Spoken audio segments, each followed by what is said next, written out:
I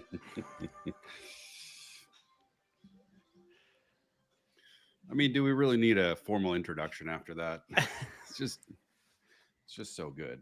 Welcome, race fans, to the weekend show, the live show where we discuss strategy and answer your questions going into the Emilia Romagna Grand Prix at world famous Imola. Lots of history here, lots to talk about this week. Jack Doohan is out, Cole Pinto's in. Some interesting conversations on fantasy lineups around Alpine. William doesn't like it. Before we get going, some quick introductions for those of you who might be here your first time. My name is Ross. I'm the founder and CEO of GridRival. With me today, I have Michael Ursinoli, our CTO, William Laddie, principal software engineer here at GridRival, and Ryan Booth, our director of business operations. We had an eventful weekend last week in Miami. We had 11 drivers go up in salary and only 6 go down. That's a rarity. You had 3 drivers stay flat. So lots to discuss. For those of you that have been here before, get your questions in soon if you want us to have a chance to get to them.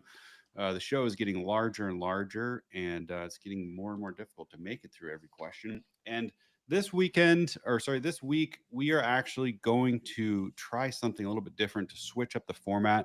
One of the things we've been realizing as the show has grown is a lot of the questions are very similar in terms of strategy and drivers. So we are actually going to start today by going through all of what we think are the different bands of driver salaries and driver price points and kind of talk about who we think is the most strategic pick in each of these bands, if that makes sense. So we're going to start at the top. The first group is the top 4 drivers. So we have Piastri, Norris, Verstappen, and Russell. Piastri's at 29.8, Norris 29.4, Verstappen 28, George Russell 27.5. All had, I don't feel like, maybe you guys saw it different. I don't feel like any major callouts in practice. FP1, McLaren and FP2, both McLarens were 1 and 2. Verstappen seemed to be the struggler of this group, and at least in practice. He was 7th in FP1, 5th in FP2, and then George Russell was 4th in both. Verstappen dropped one call at 2. Verstappen dropped 600,000 at Miami. The other 3 drivers went up. So thinking in terms of both, price points, potential upside and value, and then obviously the points you're going to get. I think we should kick off the conversation here. Now, me personally, typically, even in the earlier stages of the season, for some of these what we call blue chip drivers, right, where like there's not often a lot of upside in terms of fantasy salary. I'm usually focusing more on points here. Like when these guys get added to my team, they're usually for 4 or 5 race contracts. I'm usually thinking about points, and they're lumped so close together. I think which one you choose is going to be determined a lot by how much, if you can only afford Russell, obviously you're a little bit stuck. But I think a lot of it's going to just be determined by contract length, how your team is strategically positioned, and a lot of other things. So I don't know if anybody wants to kind of take this of your 4. Which is there any that you think are a major standout in terms of price point to value? Well, just to reiterate, at this price point, you're buying points, right? For So you sure. want to spend the money wisely, and the wisest money you could spend in this group is a McLaren driver. Piastri, Norris, flip a coin. That's going to be your safest bet because if any one of the drivers in this tier DNFs, you're going to lose 2 million, which is not ideal. So you want to go Piastri, Norris. Both have qualifying pace. But last thing I'll say, Russell, Mr. Consistency this year. For sure. And definitely between Russell and Verstappen, I think Russell's the call out. Their 8 race average points. Verstappen, you have 164. Russell, you have 162. And he's $500,000 less. So I guess you could also potentially argue that maybe Max is a slight discount since he dropped last week, but I don't see it being that big at maybe a couple 100,000 if anything. I've got some opinions on this tier. So I'm going to favor Piastri over Norris based on recent results and also based on the fact that we have Monaco coming up next week, which is going to be very qualifying dependent. And Norris seems to be a bit of a head case in qualifying in recent times. Like, I trust Piastri to execute in Q3 more than I do Norris, which is probably going to dictate that race, even with the mandatory second stop that they're going to have. Um, yeah, so among those two, I like Piastri better, slightly more expensive, but I trust him more. The schedule ahead. Looking below that, I'd put Russell third and Verstappen fourth. Red Bull on a street course is a dangerous mix. Like we saw with Miami, Verstappen could not win at Miami, even if qualifying went his way. The other thing is Verstappen is no longer printing teammate points the way he used to, as Sonoda has gotten closer and closer to him That's a good call. every week since the swap. So I'm not touching Verstappen actually. Yep, I don't really want him this week either. I'm not writing him off for Monaco. It sounds like William might be. I don't really look at Monaco as a similar street course as Miami. I think Max is an animal in qualifying. We've seen that time and time again. And if he puts it on the pole, no one is passing him. So he's a look at Monaco for me, not a look at all this week. Um, Echoing what they said, it's the McLarens or nothing. I don't really want Russell or Verstappen. Here's the question: with all the first lap shenanigans we've seen in the last couple weeks, how long before somebody just drives into Max, or vice versa? That's the other variable, particularly at Monaco. Like I could see it coming to a head between him and the McLaren drivers, to where Max ends up in a wall, Well, and probably you one of kind the of McLarens as well.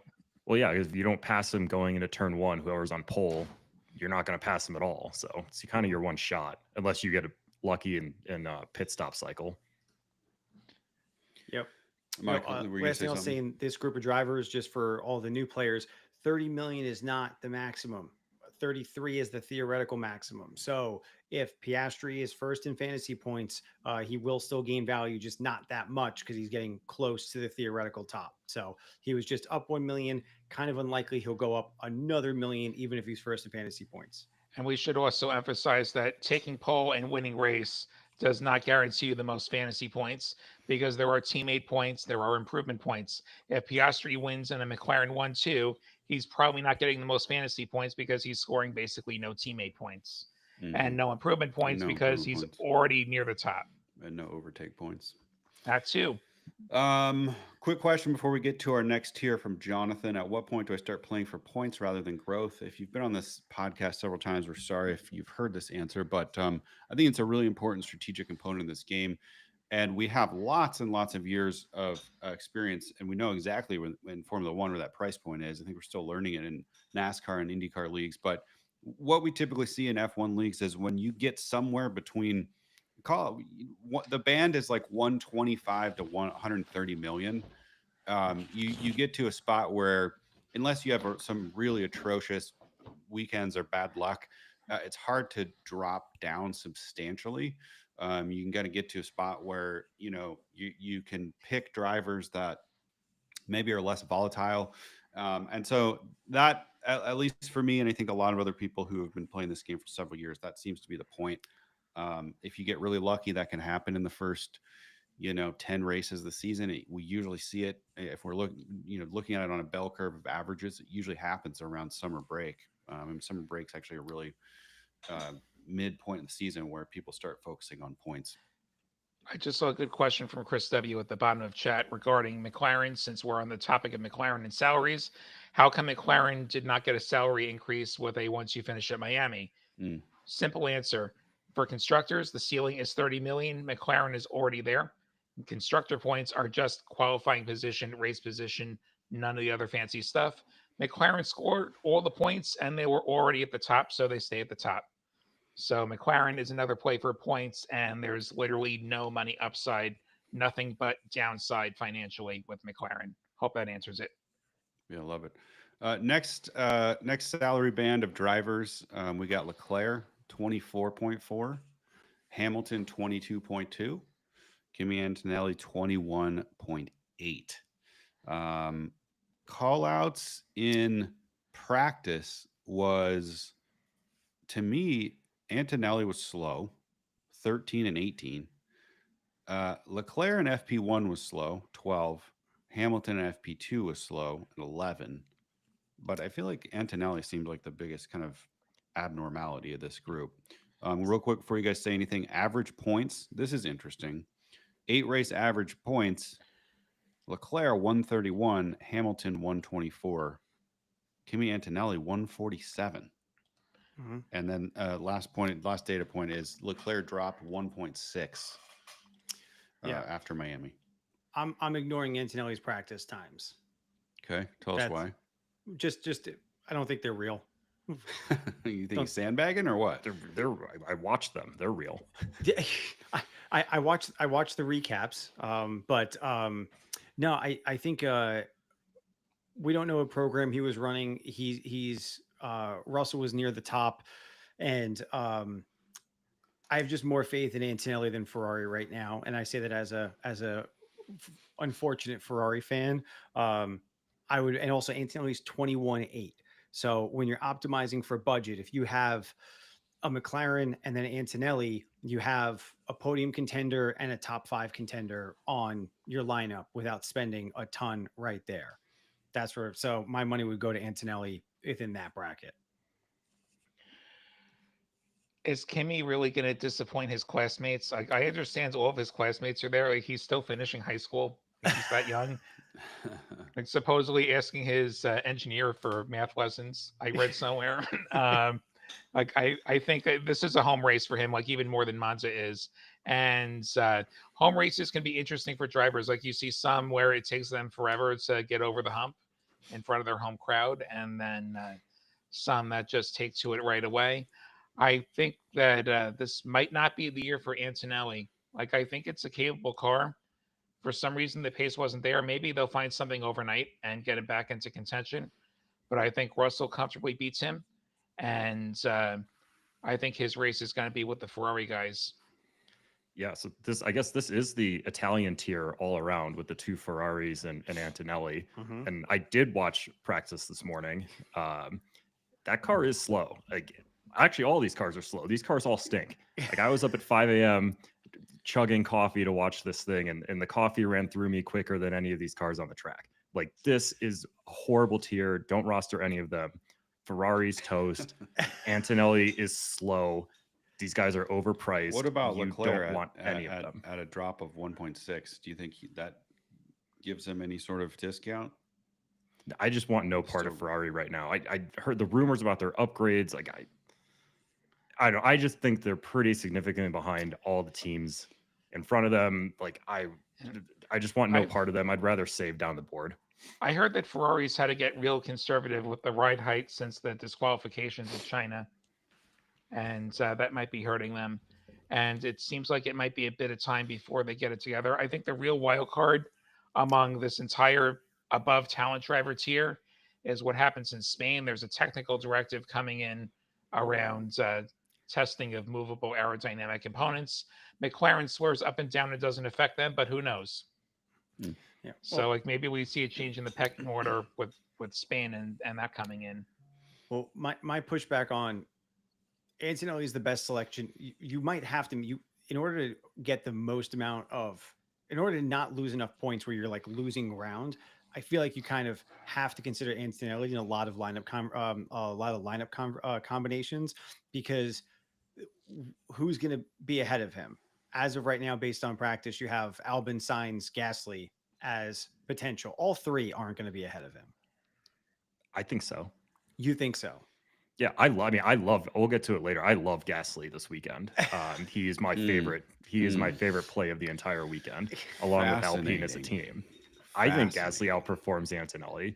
I don't know. I just don't want Antonelli at this price. And also, I mean, who knows what he looks like at Monaco? I don't want an 18-year-old kid at Monaco. No faith. Yeah, we do have to consider contract lengths. Monaco is a tough race for rookies. I mean, any street course with close-in barriers has historically been very difficult for rookies. And then 2 races after that, you have Canada, which is basically also a street lots course. of barriers. Yep. So this is a look-ahead spot for Leclerc. He's looking ahead to his actual home race, so he's not going to care about this. So you don't like the Ferraris right now. What price point would you take Leclerc or Hamilton right now? 20. Okay. I don't know. I just So if Hamilton DNFs this weekend and drops to 20, he's getting to buy territory for you. he's on the line. He's in the lineup next week if he DNFs this week. Okay. Before we move to the next band, which is a band of one, which we'll talk about in a second, a question from David Apple. Given this week's and Monaco's notorious lack of overtaking of Verstappen's qualifying dominance, is Red Bull the obvious pick, or does Williams' upside and budget boost them or make them a smarter gamble? So I thought that was an interesting question given some of the feedback you guys had about Verstappen earlier. Any opinions from David? Like that's the gamble with Verstappen, that he's going to take pole, Mhm. and then they're going to What's his execute pole in the history pits in that Monaco? they're not going to get hosed by a safety car at the wrong time or a red flag at the wrong time. I bet even if you take pole, there's still a lot that can But go Verstappen wrong. hasn't been on pole there in several years, has he? He I wasn't can't last say I year, was he? recall. Like Red Bull has struggled with pace on street courses in recent years, so Poles, that- the last 4 years have been Leclerc, 24, 23 Verstappen, 22 Leclerc, 21 Leclerc, 19 Lewis Hamilton, 2018 Ricardo. So Verstappen has not been that dominant on pole, I would say, in Monaco, according to the data set. I think let's reel it back to Imola. We can do plenty of Monaco next week. I think. I know All right. I've been guilty of it too. But The next we salary have band. to make we do have to make the decision now, though. Like if about contract length, if we want Max, how long are we taking Max? Yeah, that's what I was And, thinking. Of somewhat relevant. That's why we're discussing Monaco so much. Yeah, I mean, Max, look, I don't feel like Max is a bad choice. I think that the circumstances under which I would take Max would be if I'm locked out of Norris or Piastri, or cannot sign both of them for some reason. It would have to be really specific in that price range. But anyways, we got to move on. Salary band 3 has one driver in it. Alex Albon at 18 and a half, 5,000 over talent driver territory, not eligible to be a talent driver. Up 2 million. This might be one of the highest salaries we've seen Albon at in the history of the game. The if I'm highest. not mistaken. This is Yeah, probably the so- highest salary for any Williams in the history of the game. Yeah, I don't think It's I don't been think 20 years since Williams has been relevant. there's never been a Williams that is not talent driver eligible. So up 2 million last race, 8th place in FP1, 9th place in FP2. Where do you guys put Albon going into the weekend? we're at the ceiling, I think. Mhm. I don't think there's much upside to him. I'm not saying he won't go out there and be good this weekend, because he very well may. If he's on your team, you can keep him there. I would not sign him at this price point because I don't think there's a whole lot to get out of it. And Mhm. also, if he does do poorly, he's back in talent driver eligibility, which is where I want him. I'll ask a question. Please do. Antonelli or Albon? That's what I was going Albon. to ask. Sorry to steal your thunder. Yeah, well, no. Well, I was going to ask it to Ryan, because that's Ryan was Yeah. saying Albon signs Gasly over Antonelli. So Yeah. now you have Albon at 18.5. You got more budget now to sign Albon. You're doing Albon over Antonelli. Yeah, he's better. He's going to be better, and he's cheaper. Those are great characteristics. So I'm not going with Albon this week because he's 500,000 over talent driver territory. It just takes a mediocre result for him to lose that 500,000, come down to 17.9, 17.8, 17.7, be in talent driver eligible territory. Then that's where you can pick him up for like a one race contract to get the talent driver points and him in talent driver territory. Like if Sainz finally beats him. There's an Albon related question. J Story 17. I have Albon for one remaining race. Is it worth dropping him and picking up Sainz for talent driver? I would say yes. Depending on who else he has on his team. Yeah, where else that money's going to. I like that because I look at Albon and Sainz as very similar this weekend. and I want the cheaper driver with a little more upside. And then again, I don't really want Albon here because if he loses value, he goes back to talent eligible, and then you're locked out of him if you only have him for one more race. I would wait till FP3 to see what we see there, but I would highly consider doing that, especially if you can deploy the savings somewhere else on your team to make an improvement. It also depends on the rest of your lineup. Like if we're sitting on a Ferrari driver, I actually consider dropping one of them instead because I just don't think they're any good this week. Yeah, drop Like I anything think Ferrari's Italy going to lose some adjacent. value. Drop anything Italy adjacent at Imola. Sacrilege. Sorry, Ryan. Tifosi. Yeah. Sorry. Kelsey Hohen says she misses us. Thank you. Tiger Squid says merch. Dustin here. Is he asking for merch yet? Oh yeah, he's a little further Yeah, down. We're not yeah. quite there yet. All right, next bucket. Are we done with Albon? Any final comments? Mm-mm. Next bucket. 2 drivers. Sonoda 15.5 million. Carlos Sainz 15.1 million. Sainz up 1.9 million, almost the full amount after last race. 3 in FP1, 10 in FP2. Sonoda up 700,000, 16th in FP1, but FP2 8th place. Any standouts? I think I said this last time. There's a talent driver eligible Red Bull. So it's always something to It's consider. always tempting. It's always tempting. FP1 to FP2, big delta. Got to see what FP3 is like.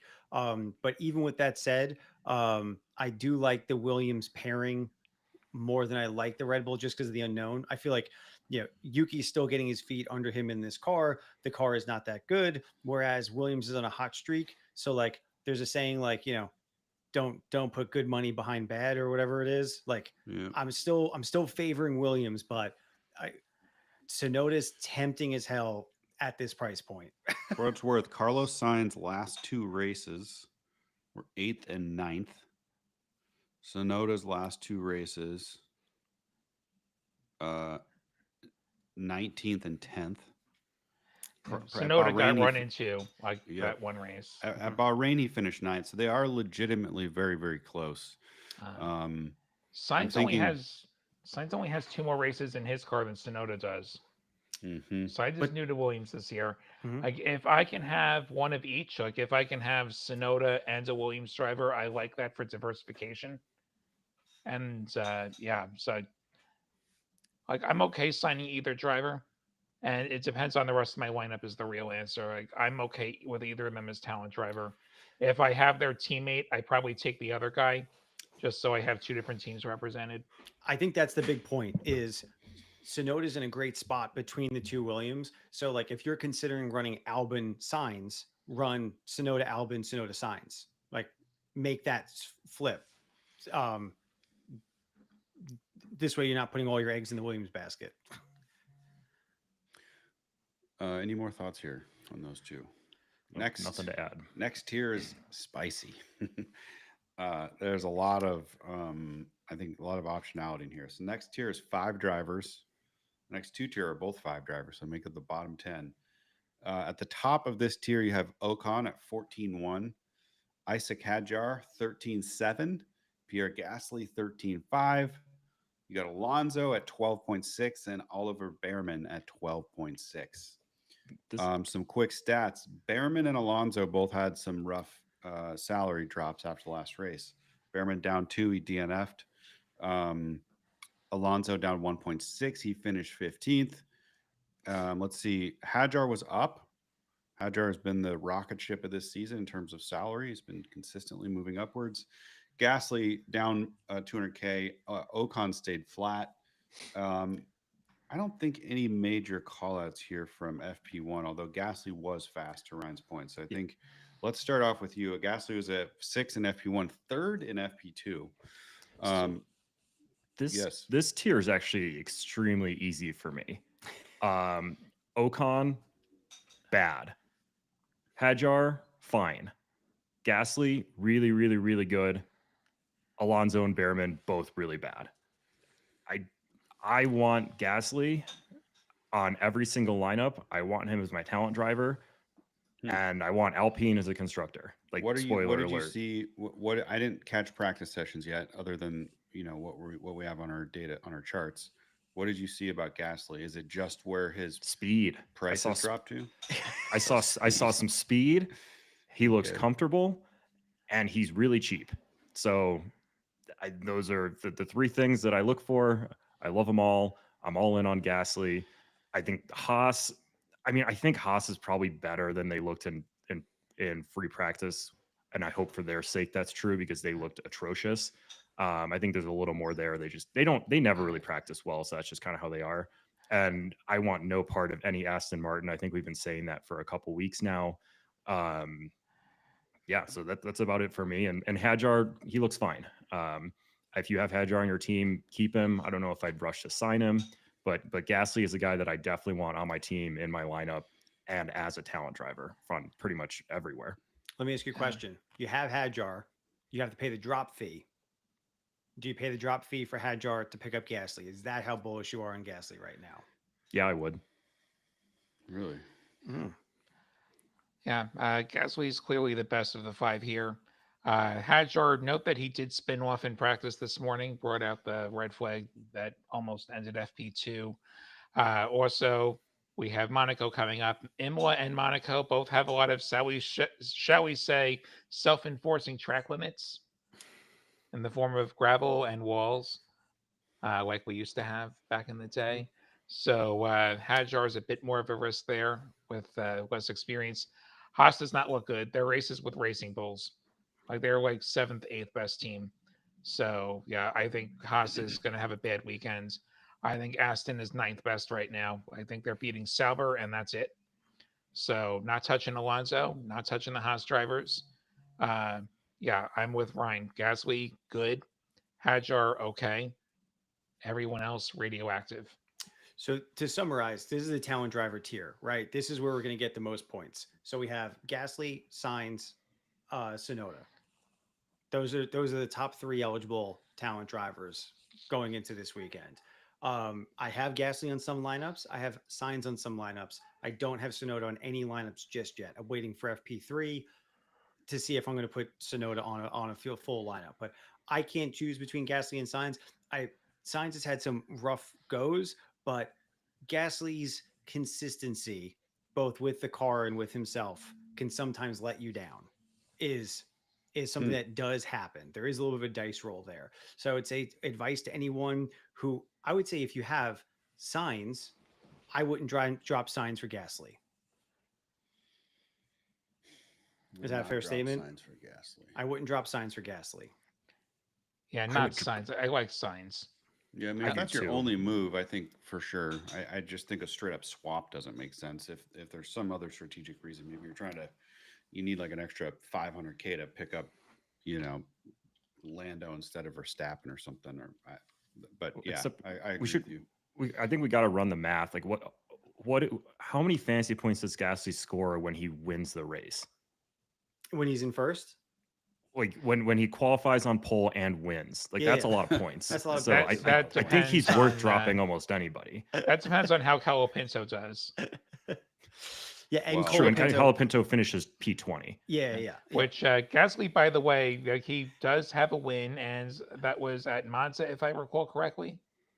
That was a very chaotic race with multiple red flags and penalties and all that. But yeah, he once won in, I think we used to call it AlphaTauri at that point. That team changes names so many times, I don't know anymore. Just call it Minardi. Yes, just call it Minardi. I like it. Somebody asked us for our fresh 100K lineup, so stick around if you want to hear that. After we get through these salary blocks, we'll build a lineup with 100K fresh. Last salary block. That one was a little bit less controversial than maybe I thought. We got Liam Lawson, 9.7, down 1.3 after a DNF in Miami. 15 and 15 in FP1 and 2. You got Nico Hulkenberg, 8.2.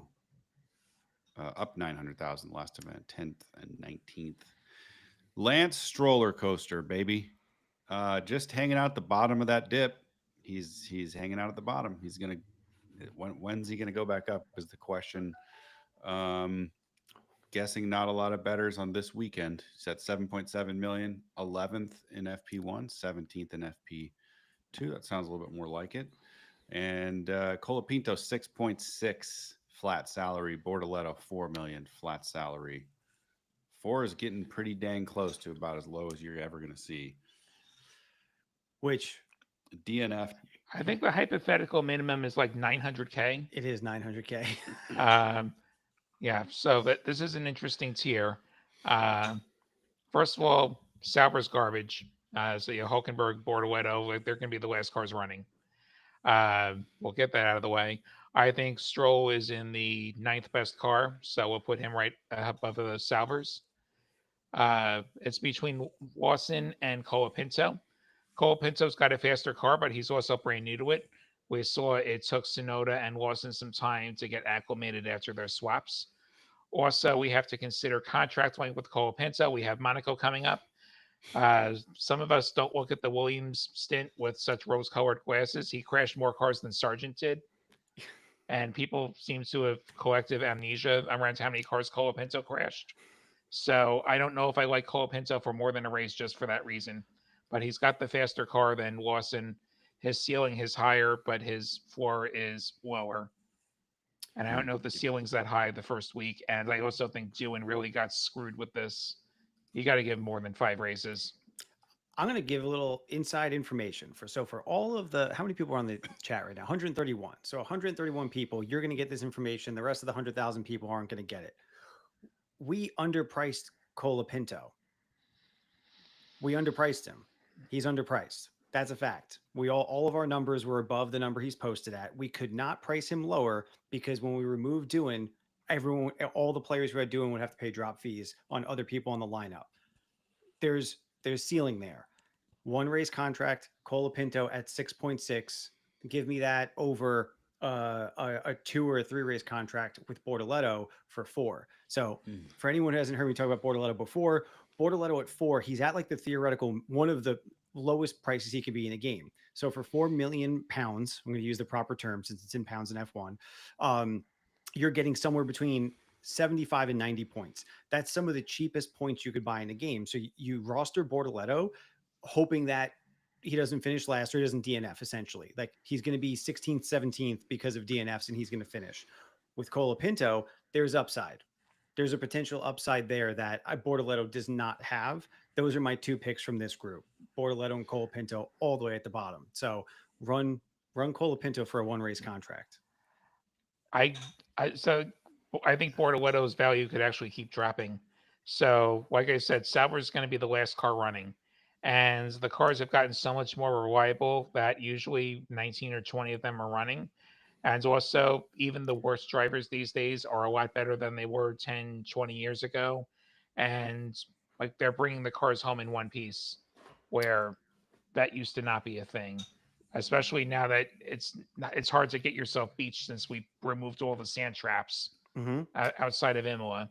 So yeah, like Bortoletto points per pound, probably a pretty good number, but like he's not even a store of value just because he could keep dropping if people don't have problems. He's not going to drop much. His drop fee is very cheap. And if it works out, which it very well could, if there's a crash at Monaco, it's not going to be in 19th and 20th place, right? So there's a really good chance that if you sign Bortoletto for a 2 or 3 race contract, if he goes down in price, you have the opportunity to build value with the other drivers so that when he comes off contract, you could then pick up Colapinto for a couple million more.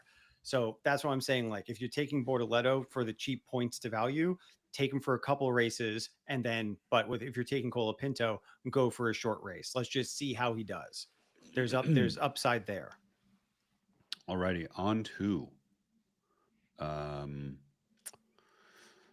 to constructors, and then we're going to build our 100K lineup for this weekend. We got first bucket McLaren and Mercedes. Big price point here change.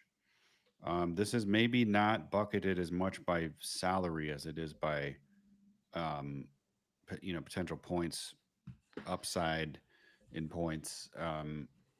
Yeah, so quite different.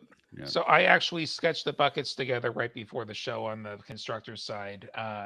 I'll justify why I want McLaren and Mercedes together, apart from sharing a power unit.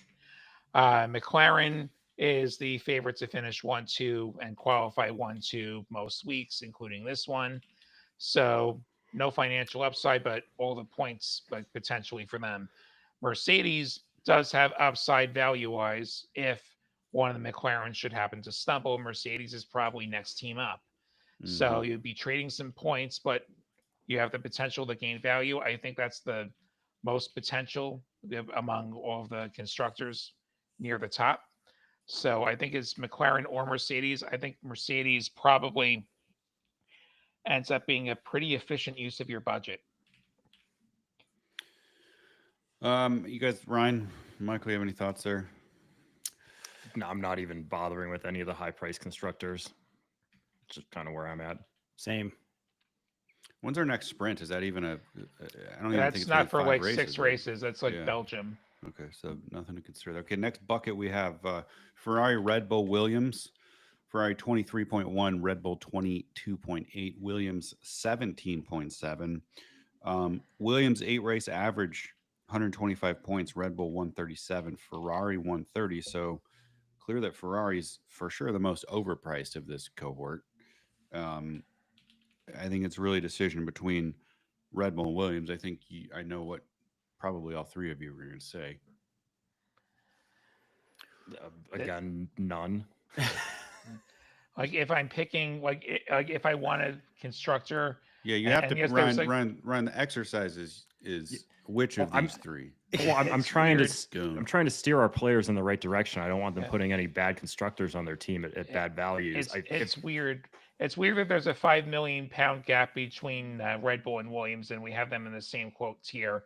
But I think the real question is Williams at the ceiling or not?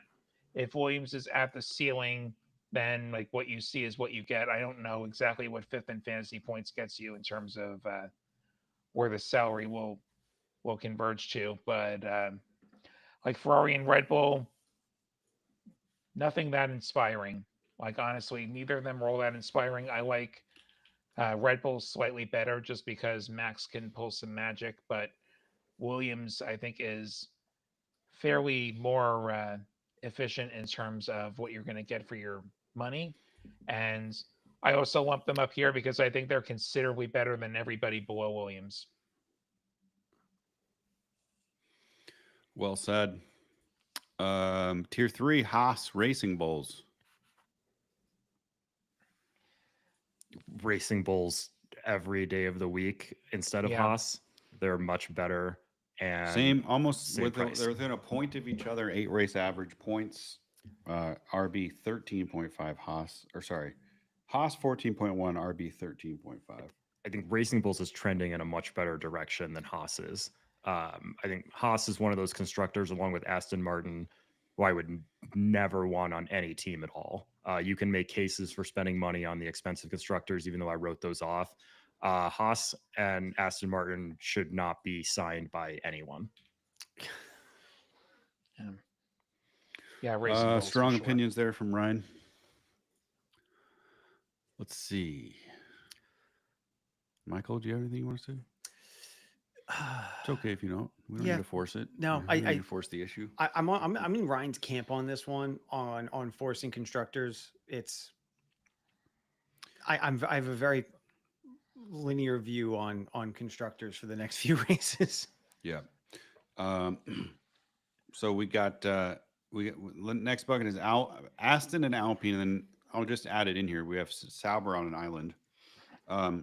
Aston 10.9, down 2 million last race, 99.8 race average. Alpine 9.7 million, 94.8 race average, also down last event, not by quite as much, 600K, given that there's fresh blood in one of the seats, and the performance that we're seeing from Gasly. I'm guessing this is going to be the call out for most of you guys. Yeah, Alpine is the only team in this tier that has a clue or any kind of potential. Yep. I mean, what could go wrong? I'm all in on Alpine. obviously made my thoughts known on Gasly. Colapinto's underpriced. He's the guy I want at the bottom of the pricing tower. And then with constructors, it's Alpine. They're cheap The ceiling is and good. considerably higher too. Yep. All right. It's time. It's time to build our fresh lineup. Now, this time we're going to do this as a team, and we're going to choose contract lengths. So let's start at the top. I think we got 100 million to spend. Based off of these conversations, I think we're going to have a lot of budget to spend at the top because I think most of the drivers that we all like, Gasly, Lawson, Colapinto, Alpine, right? Those are all priced really aggressively, which might give us room to spend money on 2 blue chip drivers. I don't know if you guys have any opinions here. You could do Piastri Antonelli, but you can't do Piastri Russell or Norris Russell. The only other way you could play it is skip McLaren and go straight to Russell. 100 million right now. You're gonna find yourself. We're gonna build this lineup, and we're gonna find ourselves at 100.3, 100 or 101, because there's a lot of expense and a lot of gap in the middle. But I always start with the McLaren at the top, Piastri or Norris. I think we all agreed Piastri has a likely better outcome here. William Ryan, were you good on Piastri? Yep. How many races would you sign Piastri? I'd go 5 if it was me. Lock him up. Yeah, lock them up. Mm-hmm. Okay. Now let's come back. Let's move to the bottom and see how much money we have after we pick some of these. Well, I don't want to dictate this too hard. Are you guys bringing in anybody else right now above 15 million before you go look lower into the roster at some of the ones we know are overpriced? Yes. You are. Who are you Above thinking? You know who this is. Yeah. It's going Albon or Sainz. You got Sainz and Sonoda. Like Sainz, I would be rostering Sainz or Sonoda. I'm going safer than gas. 100 million. I'm going safer than going Gasly right now. Okay. William. Yeah. So I actually just ran the numbers on Piastri, Sonoda, Sainz, Gasly, Colapinto, Alpine, and that leaves you with a lot of money left over. Like one of these cheaper things could become a much more expensive thing, and I think that's where the real debate is. So yeah. So I was going to go here. I'll just tell you guys my kind of high upside lineup was going to be Gasly, Lawson, Colapinto, Alpine, Piastri, Norris. You're tripling up on Alpine. Mhm. Gasly, Colapinto, Alpine. I said high risk, high reward. I'm tripling up on Alpine. High risk, high reward. That was just me. But we got to do this as a team. Teamwork makes the dream work. Do we want to sign a mid packer? Michael's advocating for an Albon or Sainz. For Sainz or Sonoda. And I would take Sainz just to save a little bit of money because we have to be very value conscious right now. How many races? Sainz taking 2. William Ryan, can we agree Sainz for 2 races? Yeah, that's fine. 2 is a reasonable number. Ryan will capitulate. Okay, next down the list, I'm guessing it's Gasly. How long are you locking him for, Ryan? 5. 5. This is Value City right here. I haven't looked at my What contract makes you links yet. so confident that this is going to be this is going to withhold for 5 races? I don't know. I think I got a little carried away when I was talking about him earlier, so I'm just gonna double down on it. Like I feel like I've spitting out some hot takes, so I might as well back him up.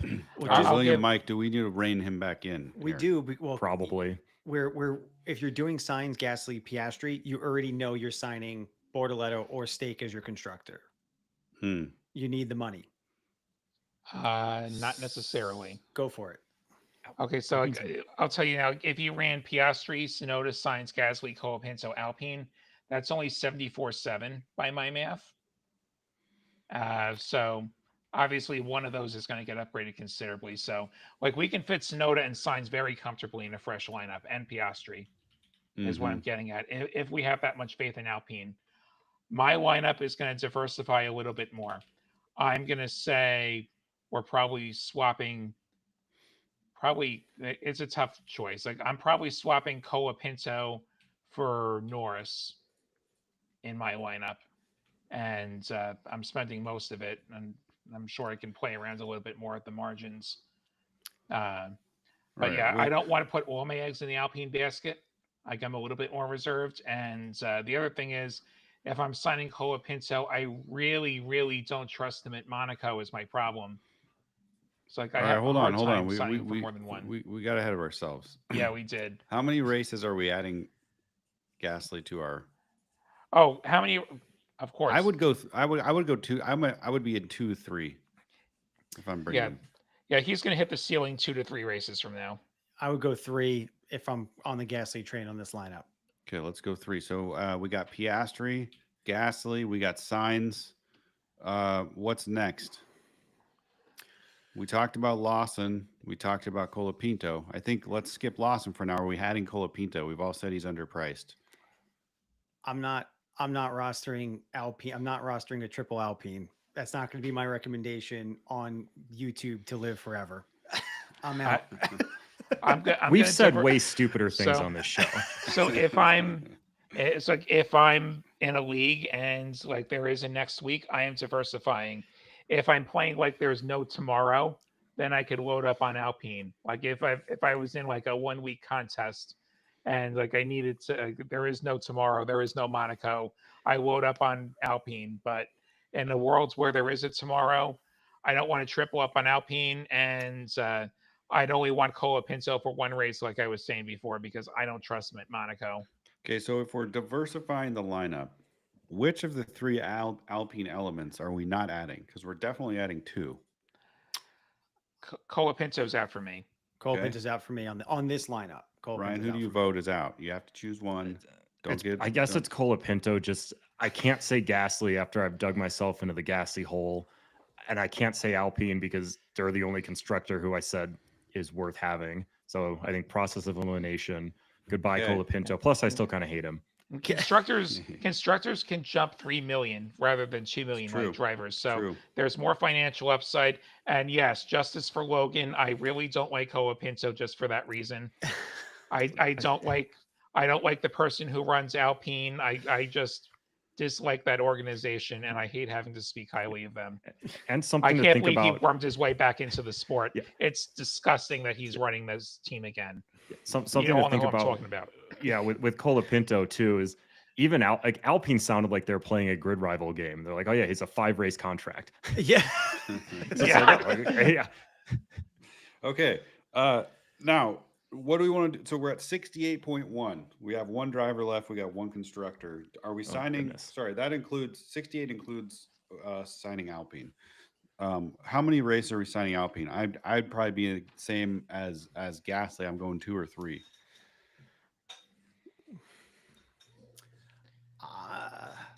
I'm going shorter. I'm going 2. 2? Yeah. William? An Alpine contract. Yep. I think probably 3 is the sweet spot for them to get closer to the ceiling. Like if this is their sustained pace over the next few weeks, I think their races with Williams, so their value should ascend to be somewhere near Williams if things go right. Okay, Ryan. Seriously, Ryan. I mean, seriously, it is 5 races. Okay. Because All right. I think they have a lot of room to grow.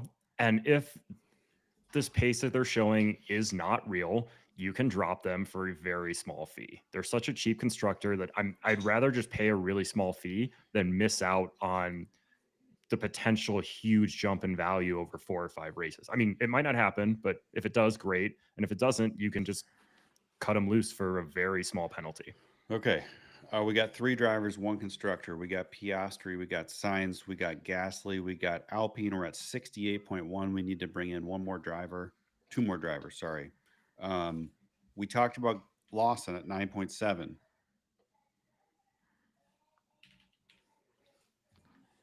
Minus 100. Yeah. We have 31.9 left. I'm For doing some 2 math drivers. myself here. No. So if we can't- have 31 million for a driver, then we take a McLaren driver. Well, we have 31.9 for two drivers. How Yeah. about you, Dre? Yeah. I got confused when he started talking about Lawson. Yeah. Russell and mistake. Bortoletto. That's Right, viable. that fits. It's 31. No, that's 32. That doesn't fit. That's what I was saying. 31.5. Oh, it is? 27 and a half. My plus chart, I'm 4. showing 4, and those guys are at 28. Or sorry, I'm looking for Verstappen. My bad. Okay, that would work. I like that lineup. I like that lineup. That's solid. I liked my triple Alpine one a little bit better. It's higher upside. Got 2 McLarens. Very high risk. You basically have 2 teams making up 5 spots. Okay, so Russell, how many contracts or how many races? I'm going long 4. 4. I like 4. I like 4 for Russell. Yeah, that's Bortoletto, fine. 1, 2. 1. You know, you can't. Do Well, I guess Bortoletto- you can't technically do- need to keep him for more than 1. Yeah. Because he's the cheapest driver. Yep. You have to take Bortoletto for 2 to 3 for the other contracts to roll off as a safety net. Well, oh yeah, okay. So we have, that's right. We don't have any one racer on our team. Okay, here's our final lineup. And then we'll try and get 90 minutes of questions in. We got at the top Piastri for 5 races. Our recommended lineup for the week on GridRival. If you are starting right now with $100 million fresh, Oscar Piastri, 5 races. George Russell, 4 races. Carlos Sainz, 2 races. We got Gasly, 3 races. Bortoletto, 2 races. And we got Alpine for 3 races. There you go. You know what we should do? We should take this lineup and score it after, and then report back next week and see how well we did. I agree. Yeah. Somebody create a dummy league and make a team, and we'll do that. We'll Yep. do it. Yeah, that's a pretty good lineup. Like I said, I personally would swap Colapinto for probably Russell, but Colapinto for Russell? well, no, I mean my line. Never mind, and I'd have Sonoda in my lineup. Okay. Cool. We got a couple minutes left. Any good questions? Looking through. Let's see. I think we hit on drop Leclerc. It's probably a good idea. Yeah, you can justify dropping Leclerc. I think whatever you lose in the drop fee, you're probably going to lose more than that in value. I do have a call out from Anhrox who said, remember when Ryan said last year that he would not touch Alpine at all? And then they started doing well near the end of the season. Well, I This think is- that's congratulations to them in Brazil for I think getting that's lucky. Haas this You year. know, this is also, I know this end of this season is going to be very different than ends of last season. I'll tell you why. Because any development you do this year, or almost any development you do, is a dead end. We Mm. have a whole new car coming next year. And so there's not a lot of development that's going to carry over. And in fact, I don't know how much more development is going to happen on the 25 cars, since teams will probably want to spend their cost cap on the new rules. So I don't know that you're going to see as many rebounds as you saw in years past. I have so here anyone who thinks that their question wasn't answered by all of the talking we did, put the question in now again with like a little bit more specificity now that we did this whole show so far, because I'm looking through and I feel like the new format did answer most of these questions without having to just sit here. Yeah, we got a couple people commenting that they like the new format. So. Yeah. Like a lot of the questions we found are like, fill this one spot or fill these 2 spots. Here's the money I have. Mhm. And so what we tried to do is identify at each price point which drivers we like best, and then you could pick whichever is the best one that you don't have on cooldown, which is you all have different drivers on cooldown. Here's a strategy question I found. Matthew Kolstick. Do you gain anything extra by not spending all your money? You do not. That could be an interesting feature someday, though. I What do you feel like mean? that's on our feature request board somewhere. I feel like I've heard that. Yeah, like if you don't spend, if you have money in the bank going to the race, do you get like bonus points? Like, does that money in the bank earn interest essentially? Something like that could be interesting someday. But no, currently no advantage. But there's also not an advantage to spending every last pound that you have in your bank either. The Correct. best lineup may not be the most expensive one. We just found a pretty good lineup for 100 million. Mhm. A couple Yeah, of I pretty agree. good lineups.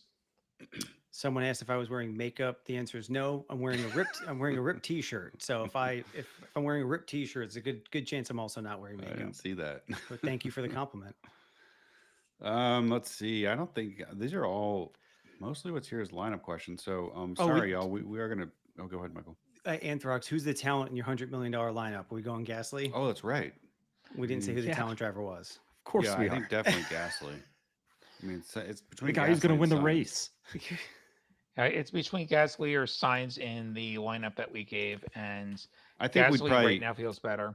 Yeah, I think Gasly feels better, but this to me would be like an FP3 decision, Yeah. most likely. It's gonna be great when Gasly looks horrible in FP3 and I don't use him in any lineup, and then like people bring these clips up. It's going to be great when Gasly gets caught in some mid-pack BS on the start of the race, like when we were preaching Sonoda and who was it? Sonoda and Lawson that 1 week, or was it Sonoda and Gasly that 1 week where they ran into each other, and we were preaching them both? I don't remember. Let's see. What is this? Fast forward to William having a stroke because he's had to reconstruct the entire model simply to make sure we get the 4-day VIG on 185,000 of leftover budget. Of all the things they could ask me to do, that's one of the less scary things, actually. Oh, this is a good question from Jack Flannel. How do you tell whether to hold or when to sell a driver early? So first, I like to always tell people about app features that they may not know exist. On the My Team screen, if you click the driver that's already on your lineup, on the bottom right-hand corner, it says release fee in pounds in bright red with those numbers. That tells you what the release fee is without the dangerous thing of hitting release. If you hit release, you have to hit release 3 times before it actually releases the driver.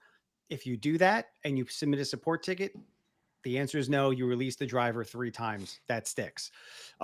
So what I look at is I'm looking at mostly, do I think the driver is going to lose more than the drop fee? Because that's just good economics. So if I'm looking at Norris's drop fee, Norris is a bad example. Let me look at Antonelli was a hot topic, right?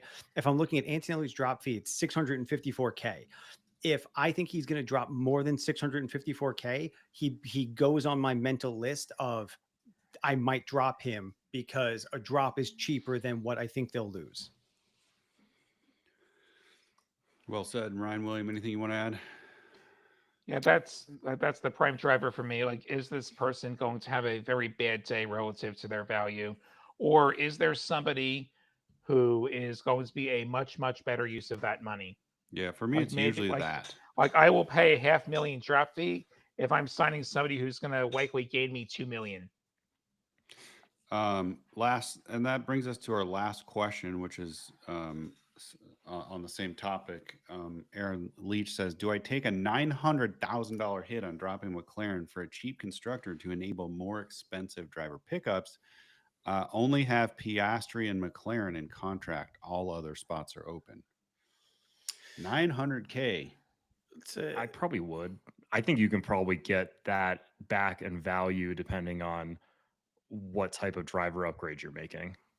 Yeah, I think a big question mark for me here would be what is the current, like how much do you have left, right? And I think it's going to depend on how much you have left and what you can do with it. If you're, Here's a counterpoint. We were talking about a lot of value drivers, Sonoda, Signs, Gasly, Colapinto. When you're looking at having McLaren and Piastri, McLaren is filling your second top driver spot. It's like rostering number 1 and number 2 already with McLaren there with you. So you can go Piastri, McLaren, and then I don't know what your total budget is, but then if you could fill out Colapinto, Gasly, Sign, Sonoda, that's pretty good. It's going back to the 100 million lineup. We could do Piastri, McLaren, Sonoda, Signs, Gasly, Colapinto. That's 95 million. yeah, interesting. Yeah. That brings us to time. So, great show today. We will continue to refine our format as new users join the show. We appreciate you sticking with us. Enjoy the race. Big week And next week. big week next week. We will see Monaco. you. We've also got, for those IndyCar fans, we got an IndyCar league, and we'll be talking Indy 500 on a Great. separate show next week. Biggest You're a weekend in NASCAR racing fan, next it's a big week, right? weekend. Everything's good. Monaco, Indy, Charlotte, all the things next week. Best day of the racing year next Sunday. All the things. Thanks everybody for joining. Have a great weekend. We will see you soon. And we're done. Got to plug in